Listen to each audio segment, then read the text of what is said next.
couldn't happen. Second thing is, Indian Armed Forces also demonstrated a lot of rationality. We had informed Pakistan on the day we had done this surgical strikes on 7th.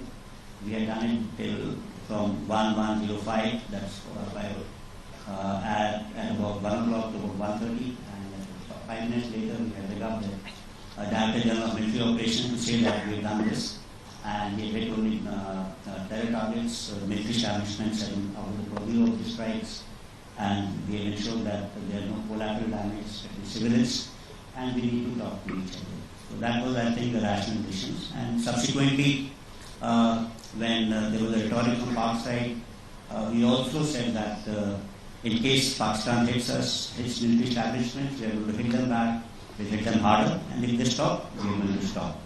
So when Pakistan did ask for talks and de-escalation, we also at some point of time, not immediately, at some point of time, I would say, did accept what they were saying. So this is what I thought was the political part of war.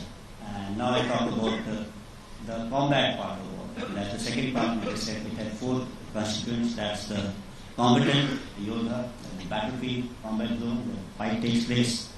It talks about technology, and 4th is about tactics. So these are the 4 things I think important part of warfare. Combatants actually today, earlier we all thought people in uniform, organized military forces are part of combat, but today we have paramilitary forces, mercenaries, contractors, terrorists, jihadis, private companies, big technology. So we had heard about long back about Wagner Group, similarly Blackwater groups. So like a lot of security companies provide armed security, mission support and risk management services, not only to corporate houses, but also governments. So it's not that combatants are only uniformed people paid for by the government. It's different. And today combatants may also include citizens, neutral citizens or nations or netizens rather. They can take part independently or otherwise based on their support to any ideology in cyber warfare, psychological operations, media outreach, etc. So the concept of this war will be only conducted by combatants which are paid for the government is getting diluted slowly. There are other players who are coming into play. Let me talk about the rationality once again in the context of Operation Bunyan and Mahsoos, which I said, I said once twice earlier that in this whole business of war, warfare, or use of force, the military people are the ones who are most rational, because we understand that war and warfare is very, very unpredictable, and we also probably understand the consequences of war.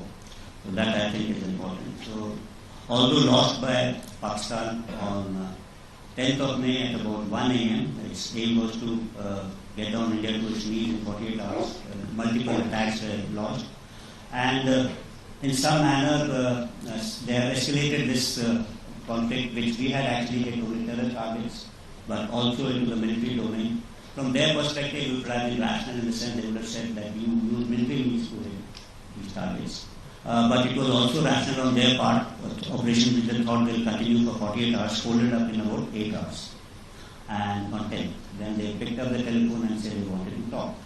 And I think that the rationale behind this the realization coming in, stem from 2 facts. That one is they must have assumed that if they continue this mode, they are likely to lose much more. So hence they picked up the telephone. And second thing, since they had struck us at multiple fronts, they still did not have the benefit of understanding what they had struck.